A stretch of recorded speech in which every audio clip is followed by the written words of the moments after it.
Sachin જાણીસે police મથકની હદમાં Hazira Palsana highway Althan ખાડી પાસે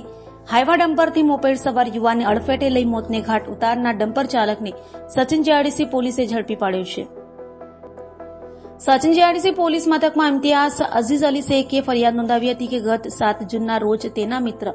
કાસિમ અંસારી હજીરા પલસાણા હાઈવે અલથાણ ખાડી પાસેથી પસાર થતો હતો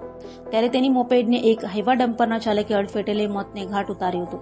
જે અંગે પીઆઈ કે એ ગોહિલ તથા સેકન્ડ પીઆઈ બીબી પરમારના માર્ગદર્શન હેઠળ ટીમ દ્વારા અકસ્માતમાં યુવાનને મોતને ઘાટ ઉતારનાર ડમ્પર ચાલકને ઝડપી પાડવા ચક્રો ગતિમાન કર્યા હતા। ત્યારે સર્વેલન્સ સ્ટાફના એએસઆઈ પ્રવીણભાઈ લોટનભાઈ અને અનાર્મ પોલીસ કોન્સ્ટેબલ પંકજભાઈ નાનાભાઈનાઓએ બાતમીના આધારે અકસ્માત કરી યુવાનને મોતને ઘાટ ઉતારનાર ડમ્પર ચાલક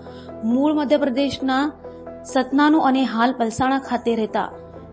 પુષ્પેન્દ્ર રામ વિશ્રામ હરિજનને ઝડપી પાડ્યો હતો અને તેની ધરપકડ કરી કાયદેસરની કાર્યવાહી હાથ ધરી હતી।